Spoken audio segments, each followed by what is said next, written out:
नमस्कार दोस्तों, स्वागत है आपका वी पॉलिटिकल चैनल में। और आज का हमारा टॉपिक है पितृसत्ता से आप क्या समझते हैं। पितृसत्ता को बनाए रखने वाले संस्थागत और धारणात्मक तत्वों की विवेचना कीजिए। ह्यूमन राइट्स सेकेंड ईयर के लिए इम्पॉर्टेंट क्वेश्चन है, सॉल्व असाइनमेंट करा रही हूँ। अगर आपको वीडियो अच्छी लगे तो लाइक शेयर सब्सक्राइब ज़रूर करें और हमारे साथ जुड़े। तो स्टार्ट करते हैं अपना वीडियो। पितृसत्ता के अंतर्गत हम पढ़ेंगे पितृसत्ता की भूमिका, पितृसत्ता का अर्थ, पितृसत्ता को बनाए रखने वाले संस्थागत और धारणात्मक तत्व, आलोचना और निष्कर्ष। ठीक है, आप पहले ऐसे ही स्ट्रक्चर बनाएं असाइनमेंट के लिए, फिर उसके अंतर्गत असाइनमेंट अपना स्टार्ट करें। और मैं आपसे एक बात कहना चाहूँगी, धीरे धीरे असाइनमेंट के आंसर बना रही हूँ, आप भी साथ साथ बनाते चले, क्योंकि असाइनमेंट बनाने और ढूंढने में थोड़ा टाइम लगता है। सबसे पहले आप लिंक पर क्लिक करके पितृसत्ता की भूमिका और पितृसत्ता का अर्थ देख ले। लिंक जो है डिस्क्रिप्शन बॉक्स में दिया गया है, आप वहां से पितृसत्ता की भूमिका, पितृसत्ता का अर्थ देख सकते हैं। इस वीडियो में हम पितृसत्ता को बनाए रखने वाले संस्थागत और धारणात्मक तत्व, आलोचना और निष्कर्ष पर चर्चा करेंगे। तो स्टार्ट करते हैं अपना टॉपिक, पितृसत्ता को बनाए रखने वाले संस्थागत और धारणात्मक तत्व। सबसे पहले कहा गया है संस्थागत तत्व। संस्थागत क्या? फॉर्मल, इंस्टीट्यूशनल, जो पुराने समय से चले आ रहे हैं। कुछ ऐसी चीज़ें हैं जो पुराने समय से चले आ रही है, जिससे क्या होता है, पितृसत्ता की व्यवस्था और मजबूत होती है। ठीक है, उसे संस्थागत कहा गया है। समाज में कुछ सदस्य सामाजिक और सांस्कृतिक उपकरणों का प्रयोग कर, मतलब सामाजिक और सांस्कृतिक जो समाज में चला आ रहे हैं, जो हमारी संस्कृति में लिखा गया है, उन उपकरणों का प्रयोग कर पुरुष और नारी के बीच भेद को जैविक निर्धारणवाद का नाम देते हैं। सबसे पहले संस्थागत तत्व क्या है? विचारधारा। डा लर्नर के अनुसार विचारधारा एक महत्वपूर्ण पहलू है जिससे समाज में महिलाओं और पुरुषों के फर्क को, जो दोनों में भेद है, उसे प्राकृतिक बनाकर, ठीक है, जैविक चीज़ों को प्राकृतिक बनाकर, बायोलॉजिकल जो डिफरेंस है उसको प्राकृतिक बनाकर पेश किया जाता है। उदाहरण के लिए पुरुषों को प्राकृतिक तौर पर स्त्री से अधिक मजबूत और बुद्धिमान समझा जाता है। पुरुषों को क्या समझा जाता है? स्त्री से अधिक मजबूत और बुद्धिमान समझा जाता है। इसी तरह शास्त्र व रीति रिवाज एक सामान्य सी बात है कि एक बच्चे के पालन के दौरान समाज व संस्कृति उसके समाजीकरण में एक महत्वपूर्ण भूमिका निभाती है। इसलिए यह देखा जाता है कि जो महिला धर्म, संस्कृति, रीति रिवाज के ज़्यादा करीब होती है, वह पितृसत्तात्मक व्यवस्था को जल्दी आत्मसात करती है। तो हम पढ़ते हैं महिलाओं की पुरुषों से जैविक भिन्नता के कारण महिलाएं पुरुषों पर निर्भर रहती हैं। जैविक भिन्नता के कारण पुरुषों को महिलाओं से ऊंचा समझा जाता है। धर्म गुरुओं, धर्म ग्रंथों, सांस्कृतिक और समाज का प्रभाव, कुरान, रामायण, महाभारत, बाइबल, सभी ग्रंथों में महिलाओं को पुरुषों से निम्न ही दिखाया गया है। जो पुराने समय से संस्थागत चीज़ें चली आ रही है, उसमें महिलाओं को हमेशा निम्न दिखाया गया। युद्ध का कार्यभार पुरुषों को सौंपा गया। ठीक है, कोई भी युद्ध हुआ है, जैसे महाभारत का भी युद्ध हुआ है, तो उसमें भी जो है पुरुषों की महत्वपूर्ण भूमिका थी, जिसके कारण समाज में महिलाओं की स्थिति पुरुषों से निम्न ही समझी जाती है। ठीक है, महिलाओं की स्थिति कैसी समझी गई है? पुरुषों से निम्न समझी गई है। पितृवंशात्मक उत्तराधिकारी, यह परंपरा सदियों से चली आ रही है। ठीक है, पुराने टाइम से ये चला आ रहा है कि संपत्ति का उत्तराधिकारी केवल पिता से पुत्र ही हो सकता है। महिलाओं को केवल उपभोग के लिए ही प्रयोग किया जाता है। ठीक है, महिलाओं को एक उपभोग का साधन माना जाता है, ऐसा कहा गया है। सामाजिक कुरीतियाँ, समाज में बहुत सारी कुरीतियाँ विद्यमान है, जैसे पर्दा प्रथा, बाल विवाह, दहेज प्रथा, मुस्लिम में हलाला, 3 तलाक, छोटी उम्र में विवाह। इन सभी सामाजिक कुरीतियों के कारण समाज में स्त्रियों की स्थिति अधिक दयनीय है। बहुत सारी सामाजिक कुरीतियाँ विद्यमान है, पुराने समय से चली आ रही हैं, इसलिए अभी भी चल रही हैं। पितृसत्तात्मक व्यवस्था बहुत अधिक प्रबल है। ठीक है, पितृसत्ता को और अधिक बल मिला है इन कुरीतियों के कारण। राज्य, संस्थागत में हम राज्य को भी महत्वपूर्ण मान सकते हैं। हाल से राज्य को सामाजिक कानूनों को लागू कराने की एक प्रमुख संस्था माना जाता है। राज्य को क्या माना जाता है? प्रमुख संस्था माना जाता है सामाजिक कानूनों को लागू करने के लिए। जो महिला सामाजिक कानूनों के अनुसार कार्य नहीं करती, उसे पथभ्रष्ट माना जाता है। ठीक है, जो समाज के अनुसार कार्य नहीं करती महिला, उसे पथभ्रष्ट करार दिया जाता है। और ज़्यादातर ऐसा भी होता है कि समाज में उनका बहिष्कार कर दिया जाता है।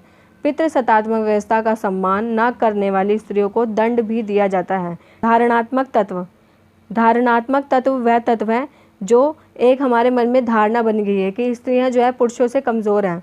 स्त्रियों को जो है सुरक्षा के लायक समझा जाता है। ठीक है, स्त्रियों को जो है समाज में दमन शोषण का शिकार होना पड़ता है। ये हमारी धारणा बन गई है। तो धारणात्मक तत्व भी जो है पितृसत्ता को मजबूत करते हैं। सबसे पहले महिलाओं की समाज में कमज़ोर स्थिति। महिलाओं को पुरुषों की भांति समान अधिकार प्राप्त नहीं है। ठीक है, ये हम जानते हैं कि पुरुषों के भांति हमें अधिकार प्राप्त नहीं है। महिलाओं पर कुछ प्रतिबंध पितृसत्तात्मक समाज द्वारा लगाए गए हैं। ठीक है, कि कैसे बैठना है, कैसे उठना है, कितना हंसना है, क्या बोलना है, क्या नहीं बोलना, यह सभी जो है पितृसत्तात्मक समाज तय करता है, जिससे महिलाएं पुरुषों पर निर्भर रहें। ठीक है, जिससे महिलाएं क्या होती है, पूर्ण रूप से पुरुषों पर निर्भर रहती हैं। पुरुषों पर आर्थिक निर्भरता। महिलाओं की पुरुषों पर आर्थिक निर्भरता भी महिलाओं की स्थिति को कमज़ोर करती है। इससे पितृसत्तात्मक व्यवस्था और अधिक मजबूत होती है। महिलाओं की श्रम शक्ति पर नियंत्रण। पुरुषों का महिलाओं के प्रजनन के साथ साथ श्रम शक्ति पर भी नियंत्रण होता है। महिला क्या करेगी, कैसे करेगी, काम करेगी या नहीं, यह भी पुरुषों द्वारा ही निर्धारित किया जाता है। ये एक धारणात्मक तत्व है। धारणा बनाई गई है कि श्रम शक्ति पर कौन नियंत्रण करेगा, पुरुष ही नियंत्रण करेगा। कि महिला काम करेगी भी या नहीं करेगी, यह भी पुरुष ही निर्धारण करेगा। महिलाओं की प्रजनन क्षमता पर पुरुषों का नियंत्रण। जो महिलाओं की प्रजनन क्षमता है उस पर भी पुरुषों का नियंत्रण होता है। महिलाएं गर्भधारण के समय से ही पुरुषों पर निर्भर हो जाती है। बच्चे के प्रति प्रेम भाव आदि के कारण महिलाओं पर पुरुषों का नियंत्रण बढ़ता है। सामाजिक भेदभाव और शारीरिक अंतर। वस्तुतः प्रजनन तंत्र के आधार पर महिला पुरुष के मध्य समस्त सामाजिक भेद बनाए गए हैं। प्रजनन तंत्र के आधार पर ही महिला और पुरुष में भेद बनाए गए हैं, जिनको हम सामाजिक लिंग भेद कहते हैं, जिसके कारण पुरुष और महिला की जीवन शैली में कुछ परिवर्तन पाए जाते हैं। परंतु इसके आधार पर महिला को पुरुष से निम्न समझना असमानता को उत्पन्न करता है। अगर हम इस बात पर ध्यान दें कि यदि महिला ना हो तो पुरुष का इस समाज में जन्म ही नहीं हो सकता, तो महिलाएं भी पुरुषों के समान अधिकार प्राप्त कर सकती हैं। सुरक्षा की दृष्टि। पितृसत्तात्मक के विचारधारा अनुसार महिलाएं अपनी सुरक्षा स्वयं नहीं कर सकती। यह एक धारणा बन चुकी है कि महिलाएं अपनी सुरक्षा स्वयं नहीं कर सकती, इसके लिए उन्हें पुरुषों की आवश्यकता है। इसके कारण वह क्या है, पुरुषों पर निर्भर होती हैं। घरेलू हिंसा। घरेलू हिंसा एक समस्या है। घरेलू हिंसा का अर्थ मनोवैज्ञानिक और मानसिक उत्पीड़न से है। यह पितृसत्तात्मक व्यवस्था को और अधिक बल प्रदान करती है। घर का मुखिया केवल पिता ही होगा, यह भी एक विचारधारा बनी हुई है, जिसके कारण महिलाओं की स्थिति अत्यधिक कमज़ोर है। ठीक है, अब हम पढ़ेंगे आलोचना। पितृसत्तात्मक व्यवस्था में क्या होता है, शासन और शासन का उत्तराधिकारी केवल पिता या पुत्र होता है, जिसके कारण महिलाओं की स्थिति निम्न ही बनी हुई है। ठीक है, महिलाओं की स्थिति में कोई सुधार नहीं आया। महत्वपूर्ण फैसले परिवार के पिता या पुत्र द्वारा ही लिए जाते हैं और महिलाओं को इसमें कोई भी अधिकार प्रदान नहीं किया गया। ठीक है, महिलाओं को कोई भी अधिकार नहीं मिला है। पितृसत्तात्मक व्यवस्था में महिलाओं की स्थिति दयनीय है। दयनीय क्यों है, क्योंकि सारे ही निर्णय पुरुषों द्वारा ही लिए जाते हैं कि महिला क्या करेगी, क्या खाएगी, कहाँ जाएगी, यह सभी पुरुष निर्धारण करते हैं। महिलाओं की स्थिति जो है दयनीय बनी हुई है। जो महिलाएं पुरुषों की बातों को आसानी से मान लेती हैं वह उनकी और समाज की नज़र में आज्ञाकारी महिलाएं कहलाती हैं। जो महिलाएं पुरुषों की या सामाजिक मर्यादाओं का उल्लंघन करती हैं वह दंड की भागी मानी जाती हैं। ठीक है, उन्हें समाज जो है दंडित करने का प्रयास करता है। महिलाओं की पुरुष के समान राजनीतिक, सामाजिक, आर्थिक क्षेत्र में भागीदारी नहीं है। सभी क्षेत्रों में महिलाओं की भागीदारी जो है पुरुषों की अपेक्षा कम है, परंतु अब धीरे धीरे जो है परिवर्तन आ रहा है। लास्ट में हम पढ़ते हैं निष्कर्ष। आज के समय में महिलाओं की स्थिति में कुछ सुधार देखा जा सकता है, जैसे महिलाओं की राजनीति में भागीदारी बढ़ी है। आज के समय में क्या हुआ है कि महिलाओं की राजनीति में भागीदारी बढ़ी है। महिलाएं भी पुरुषों के समान संसद में उपस्थित होती हैं। साथ ही साथ महिलाओं को भी शिक्षा का अधिकार प्राप्त हुआ है। आज की महिलाएं शिक्षित और सशक्त हैं, परंतु फिर भी पितृसत्तात्मक संरचना के चलते महिलाओं की स्थिति में पुरुषों के समान सुधार नहीं है।